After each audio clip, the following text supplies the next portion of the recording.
Basi nataka ni wakaribishe tena katika jina la Yesu Kristo katika siku ya leo, kwa sababu hii ndio siku ambayo Bwana ameifanya. Na kabla tuendelee, ningetaka kuwa na maombi, kuongoza kwa maombi, alafu baadaye tutaendelea katika jina la Yesu Kristo. Baba Mwenyezi Mungu, katika jina la Yesu Kristo tunakushukuru alasiri ya leo Mfalme, kwa sababu ya neema yako na furaha yako Mfalme. Tunakushukuru kwa sababu ya kutuweka hai, na kushukuru kwa sababu ya mtazamaji wangu. Tunapoendelea katika hali ya kufarijiana na umuombea ya kwamba ufungue masikio yake ya kimwili na ya kiroho, ili tuweze kushirikiana katika hili neno siku ya leo.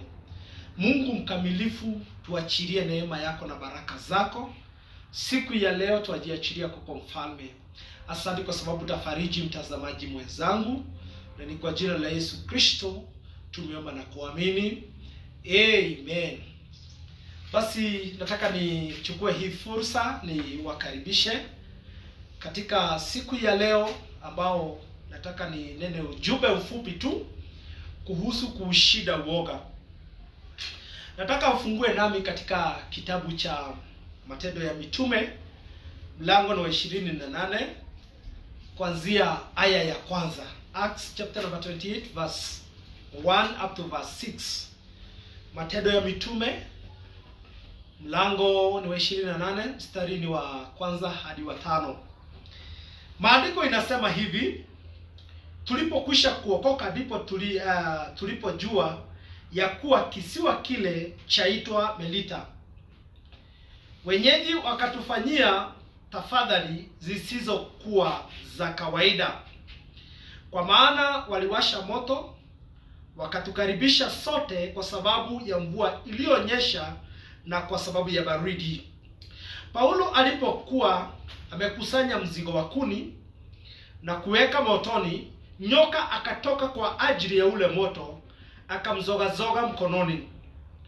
Wenyeji walipomwona yule nyoka akilewalewa mkononi, wakaabiana, hakosi huyu mtu kuwa muuaji, ambaye ijapokuwa ameokoka katika bahari, haki haimwachi kuishi. Lakini yeye akamtukusia motoni asipate dhara lolote. Wao wakadhani ya kuwa ataviba au ataanguka chini na kufa ghafla. Na wakiisha kumwangalia sana na kuona kwamba halimpatii thala lolote, wakageuka wakasema kwamba yeye ni Mungu. Asubuhi ya leo nataka tu nikuletea ujumbe kwa njia ya nzuri na njia ya haraka, kwa sababu Bwana ako na jambo anataka kutufundisha kupitia hii hadithi ambayo huyu ni mtumishi Paul, na hiki kitabu kimeandikwa na ndugu ambaye anaitwa Daktari Luka Mtakatifu, na yeye ndiye anaweza kupatiana ama anatuletea matukio yale yalitukia katika pale baharini na katika safari za huduma ya Paulo. Lakini wacha tu nikupatie msingi kidogo wa historia, kwa sababu huu ni ule wakati Paulo alipokwisha kushikwa akiwa katika Yerusalemu, na kulikuwa na shida kubwa sana kwa sababu alishtakiwa kwa sababu ya kuvuruga amani ya wananchi, na akapelekwa katika mkuu mmoja ambaye alikuwa anaitwa Agrippa. Na huyo Agrippa, wakati alikuwa wanaongea na Paul kidogo, Paul akajaribu kumshawishi kuokoka, na kidogo tu nusra Agrippa apokee injili ya Yesu Kristo, lakini akakataa. Na kwa sababu Paul alikuwa amepata kibali kwa huyo Agrippa, Paul akajaribu kujaribu kurusha matetezi ili asamehewe, kwa sababu ilikuwa ni kuwekelewa, ilikuwa ni kudhulumiwa tu. Na kweli Agrippa akasikia hiyo kesi, lakini akamwambia, mimi siwezi nikakusaidia kwa sababu kuna yule mkubwa wangu ambaye anaitwa Kaisari ama Kaisarea, nitakutuma kwake. Kumbuka hapa wako Yerusalemu. So sasa Agripa akapanga safari na akamchukua akida mmoja alikuwa anaitwa Julius. Akamwambia awashike Paul pamoja na wafungwa wengine wasafirishwe mpaka nchi ya Warumi kule sehemu za Italy. Na huko ndio wataenda kusikizwa katika kesi zao, kuonekane kama inaweza tupiliwa bali. Ndipo sasa Paul wakapangwa na wafungwa wengine na wakachukuliwa na askari wakawekwa katika marikabu. Na hizo meli sasa wakisafiri, ndio tunaona Paul akijaribu kushauri hao watu msifuate hii njia, kwa sababu ukumbuke Paul anajua hizo maeneo. Na akawaambia mkifuata hii njia, kwa sababu baharini sio mchezo. Baharini watu waangamia, watu wengi wameangamia katika baharini. Paul akajaribu kuwashawishi tusifuate huu mkondo, wakakataa. Lakini safari kwa sababu ilikuwa mrefu, ilifika mahali haingeweza, kwa sababu mawimbi yalikuwa mengi, kulikuwa na shida mingi, kulikuwa na mawimbi, wanachanganyikiwa, wanachukua zile zinaitwa haba, zile zinarushwa kwa maji. Wajaribu kuweka, wanafikiria ni mita 20, kumbe ground iko 90 feet. So sasa ilikuwa hali ngumu. Mpaka sasa wakafika mahali wakakubaliana sasa hakuna mwenye ataokoka katika hii bahari. Na kwa siku 14 hawakuwa wamekula. Mpaka Paul usiku moja Mungu akamnenea akamwambia, "Apia watu wakule ndio wapate nguvu at least angarao hata ya kutoa mizigo kidogo katika hii marikabu, wairushe katika bahari ndio meli iweze kusonga." Kwa sababu mawimbi imekuwa mingi. Na hivyo ndivyo Paul akawaambia Mungu amesema hakuna mwenye ataangamia katika hii ziwa, lakini meli yenyewe itazama, haitatokelezea. So wakati sasa walingangana na wakachukua hiyo application, wakakula, wakatoa mizigo, ndiposa tunaona sasa wameelea wakaelea mpaka wakafika katika kisiwa kilikuwa kinaitwa Melita. Na wakiwa hapo ndio wakajaribu kujiokoa, wakaruka kutoka kwa marikebu na wakakibiria usalama wao. Wakati walifika katika hicho kisiwa, ndio tumesoma hapa aya ya 28, ndio tunaona wanasema ya kwamba waligundua kisiwa kinaitwa Malita.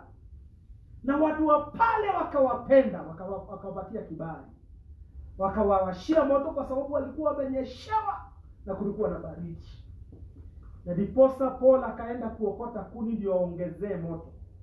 Lakini katika hiyo hali joka ambao ni wenye sumu kali akamuuma mkono, na watu wa kile kisiwa walikuwa wanajua ukiumwa na hiyo joka utakufa. Diposa unasikia wanasema ya kwamba huyu mtu lazima awe ni muuaji kwa sababu ameokoka kutoka kwa maji. Sasa imesemekana asiishi ndio ameumwa na nyoka. Lakini Paul akashika huyo nyoka akatingiza juu ya moto na nyoka akakufa. Watu wakasema tutaona tu ataaguka mara moja na akufe.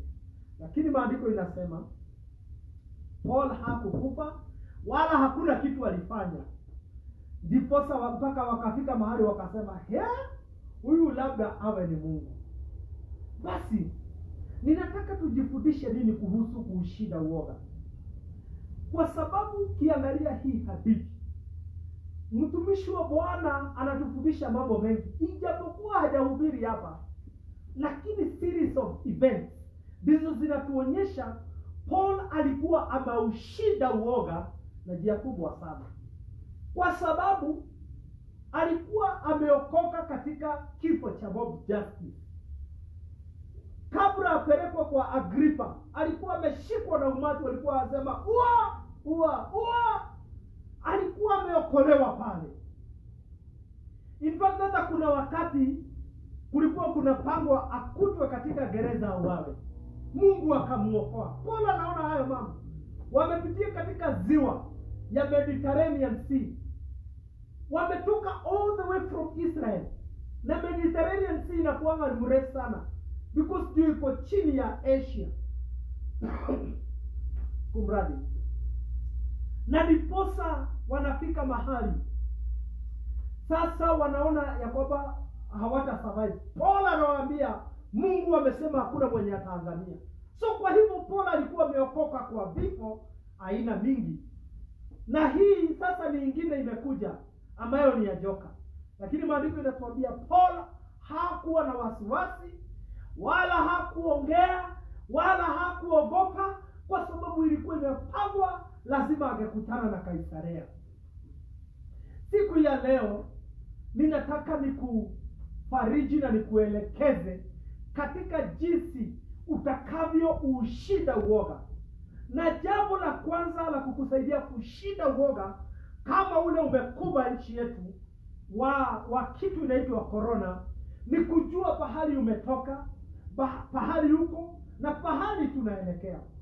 Wacha tu niwarudishe kwa historia kidogo. Tukumbuke hii nchi yetu, kwa sababu mimi ni wale watu wanaamini ya kwamba we are going to overcome this situation in the name of the Lord Jesus Christ.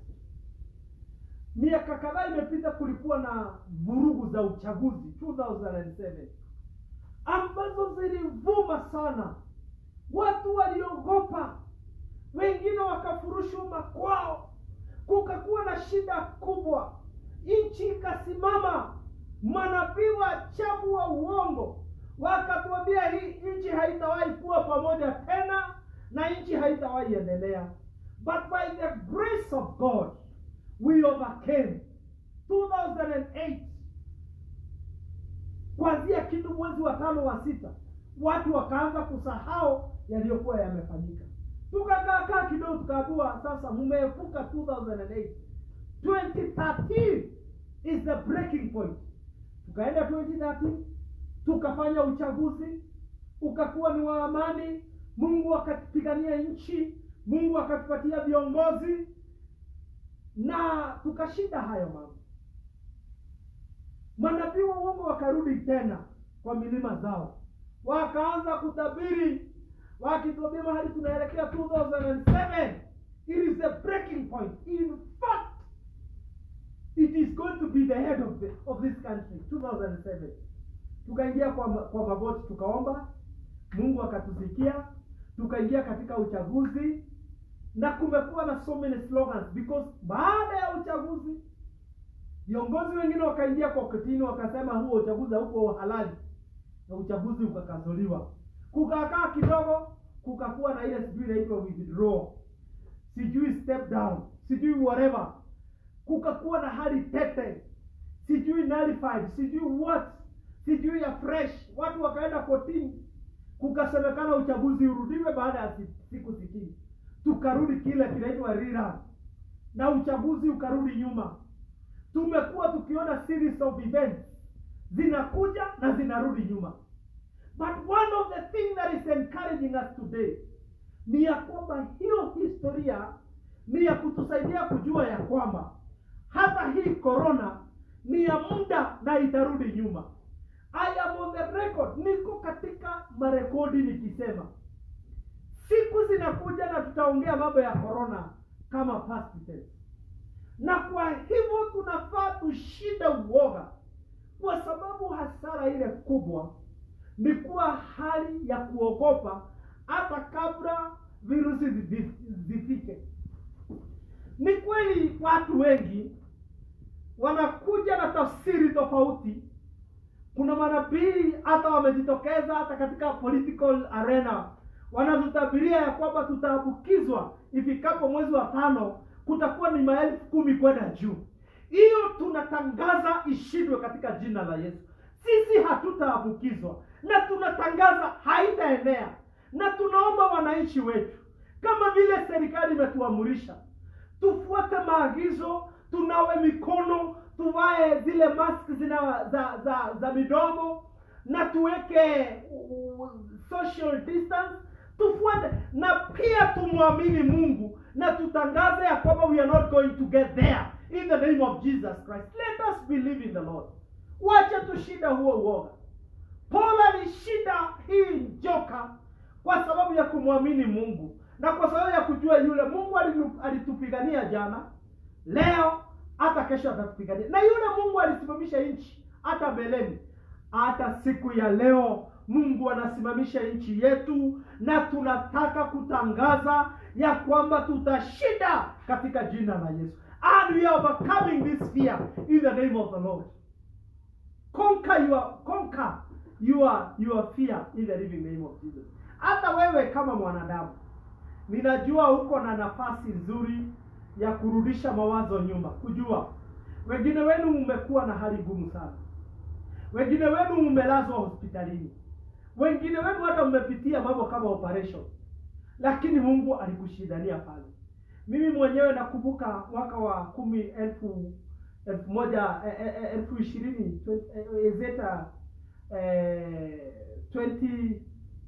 2015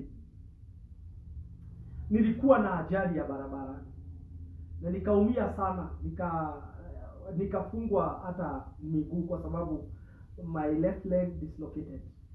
Lakini kwa neema Mungu akanisaidia, I totally recovered. Sasa hivi ukiniona nikikimbia, utajua kweli Mungu anafanya miujiza. Na hivyo ndivyo unafaa na wewe uangalie useme, kama Mungu alinishindania. Ninajua hata tumepitia, kuna watu wote wamepitia mambo magumu kushinda hii corona. So kwa nini tukubali uoga utuweke chini? Tusikubali katika jina la Yesu. Daudi mtumishi wa Mungu anakumbuka ya hayo maneno. Wakati ameenda akakuta hili jinamizi linaitwa Goliathi. Na mnakumbuka maandiko inasema Goliathi alijiinua. In fact ukiangalia corona na Goliathi ni kama watu wa mama moja. Because Goliathi alikuwa kazi yake Goliath ni kushinda akikejeli, akitishia, hapigani. Remember, he was not fighting, he was challenging the king. Nitumie mtu uone vile nitamfanyia. Kamoja tu uone vile nitamfanyia. Na watu wakati zilikuwa siku mingi, wakati walikuwa tu watu wanasikia sauti ya Goliath. Biblia inasema hata jeshi, mfalme na kila mtu wote walikuwa wanaenda pale, wanaenda wanajificha. Mpaka Daudi akakuja akasema hapana, mimi nitaenda kutishana na hili jinamizi. Na akaulizwa ni jinsi gani, akasema mbeleni mimi nimekuwa nikiangalia kondoo wa baba yangu, na wakati duba anakuja nashika na rarua kichukua kondoo wa baba yangu. Hata siba kuna kitu sijaua kwa sababu ya kondoo ya baba yangu. Na hivyo ndivyo nitararua huyu mtu ambaye hajatahiriwa, Mfilisti.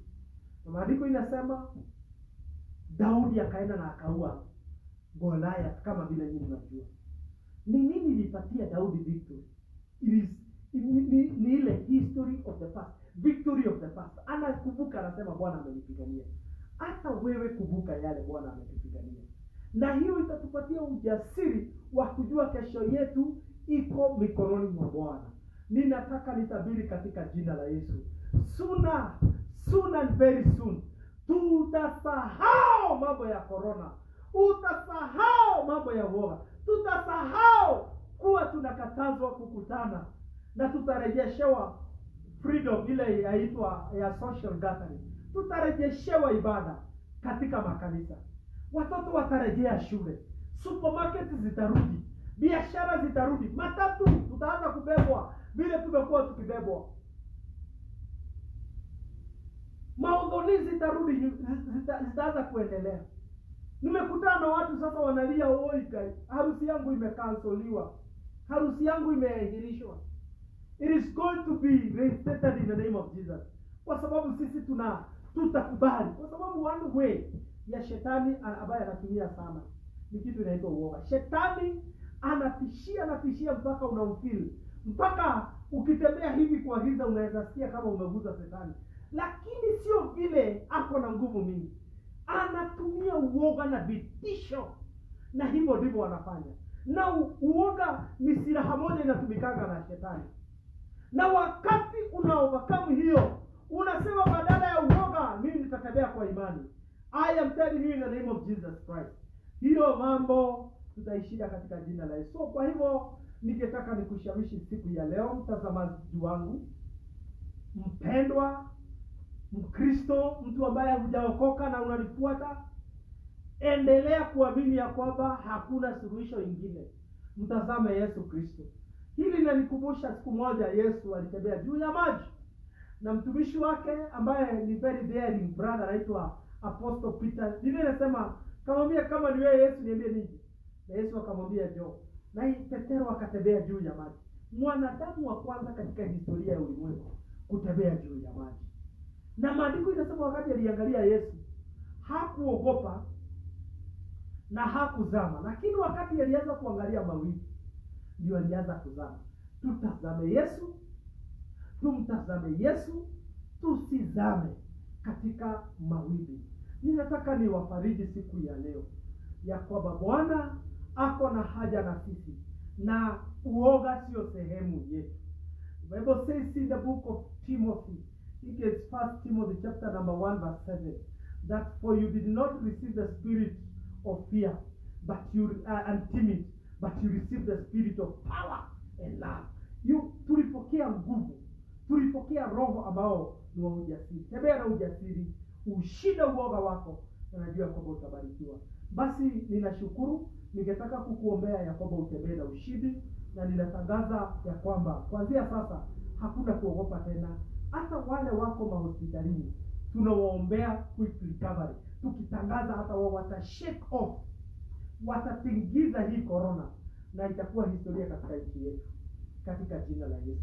Baba, nataka kushukuru kwa sababu ya msikilizaji wangu na mtazamaji wangu tunapoendelea katika hali ya huduma. Mungu, bariki huyo ambaye amenitazama, bariki yule ambaye amenifuata, mbariki yule ambaye amenisikiliza. Na kupitia zile nguvu umenipatia, nataka kutangazia ya kwamba yule ananitazama ya kwamba kesho yake iko mikononi mwa Bwana. Natangaza chakula yako imebarikiwa, maji yako imebarikiwa. Mungu atakutana na atakulipia bills.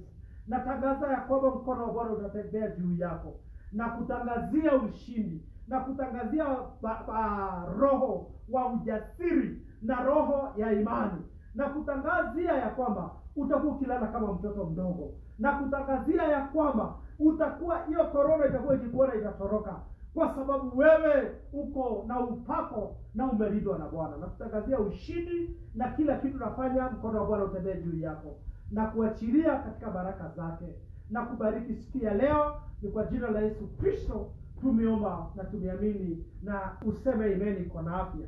Basi Bwana akubariki sana kwa sababu ya kunifuata na kunisikiliza. Naamini ya kwamba tutazidi kuwahubiria, na tunazidi kuomba ya kwamba hili jambo lirudi nyuma, na sisi tuendelee kuabudu kwa ibada, na mambo yale mengine yarudi kama kawaida. Bwana awabariki sana. Mimi ni mchungaji Simon Gatongi, lead pastor Deliverance Church Flyover. Bwana wabariki sana. Wale wanatufuata, endelea kulike our page, tag a friend katika hii video, na Bwana atawabariki. God bless you so much. Amen. Amen. Amen.